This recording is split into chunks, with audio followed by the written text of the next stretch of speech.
Dan ternyata penyandang dana utama itu saya.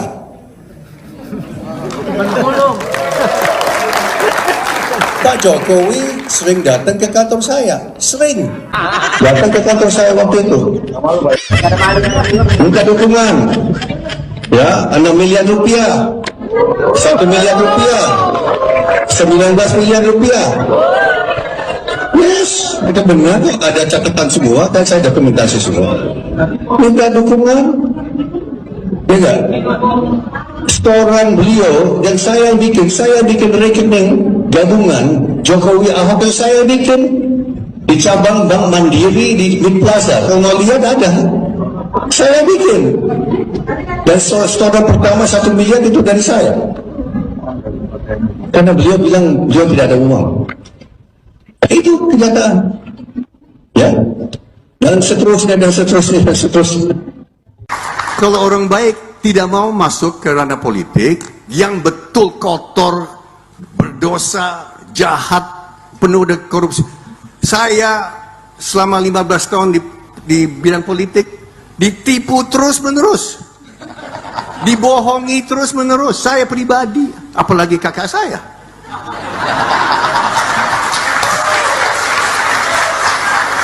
Saya bersaksi, orang terhormat, tidak beretika,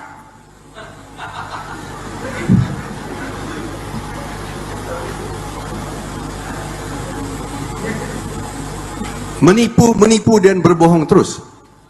Saya alami A1. Ini bukan katanya, kata Hashim. Soal pagar laut, saya setuju dibongkar, tapi kan pagar laut itu sudah ada dari sebelum 2014. Sudah ada sebelum 2014, ada perdanya dari Tangerang, dari Bupati Tangerang. Iya. Nah, kenapa tidak ribut? Nah, ini saya ingin sampaikan juga, yang harus diributin itu Pemdanya.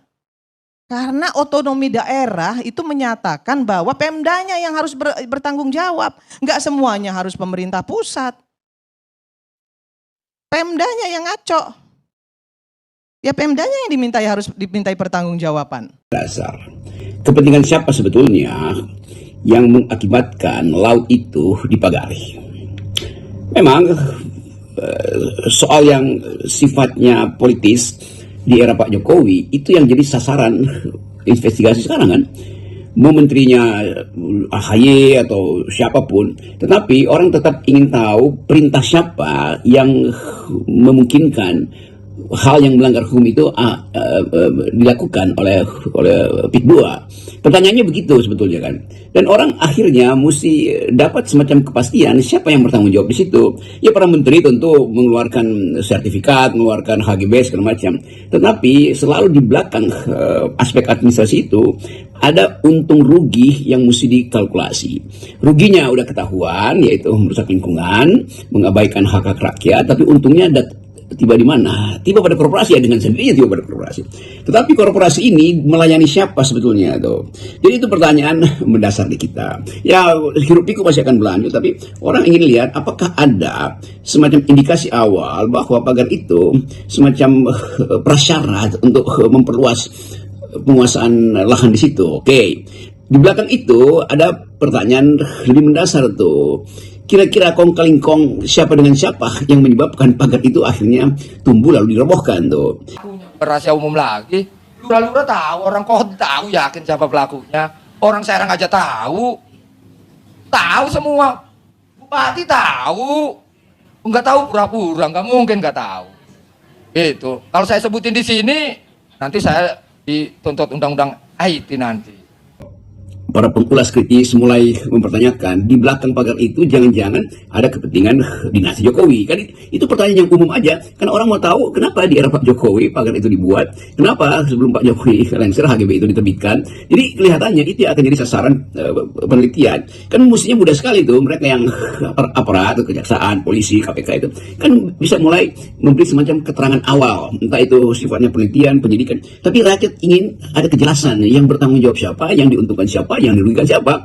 Nah itu yang memungkinkan kita percaya atau kita bisa tumbuhkan kepercayaan bahwa yang dimulai sebagai satu aksi radikal oleh Presiden Prabowo harus juga berakibat pada tudingan radikal atau pemeriksaan radikal terhadap kekuasaan yang menyebabkan pagar itu berdiri. Kira-kira itu sensasi yang tidak ditunggu oleh publik hari-hari ini.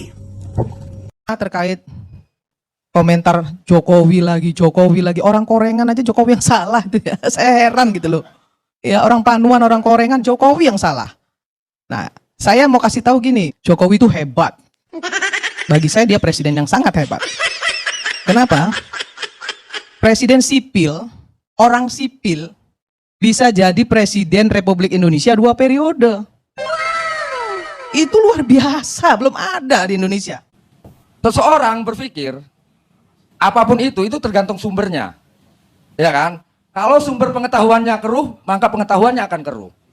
Sumber pengetahuan yang keruh, yang jernih itu tergantung motivasinya. Kalau motivasinya kesementaraan, keterlibatan tentang misalnya staf atau jabatan atau harta atau ketenaran atau apa, dia akan keruh pemikirannya. Karena terganggu dengan kepentingan yang sementara ini. Jernih dan tidaknya pengetahuan itu tergantung dari motivasinya. Kalau motivasinya keabadian, dikarenakan Allah, maka yakin pengetahuannya akan jernih. Dan saya percaya itu. Prabowo menang itu karena didukung Jokowi. Kalau nggak didukung Jokowi nggak menang. Dan ternyata penyandang dana utama itu saya.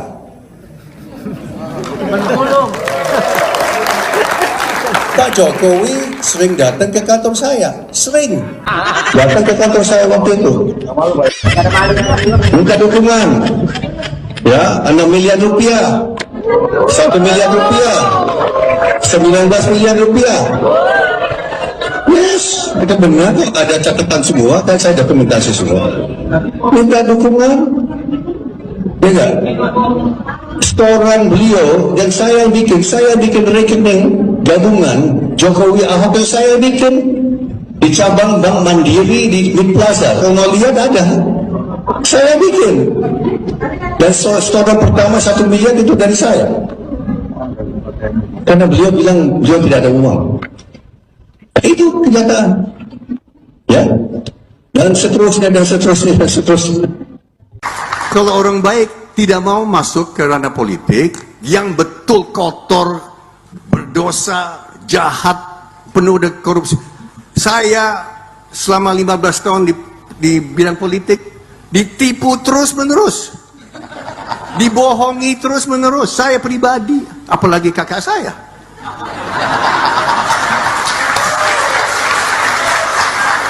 Saya bersaksi. Orang terhormat, tidak beretika,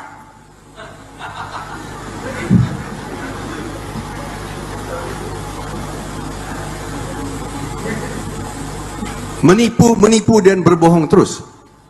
Saya alami A1. Ini bukan katanya, kata Hashim.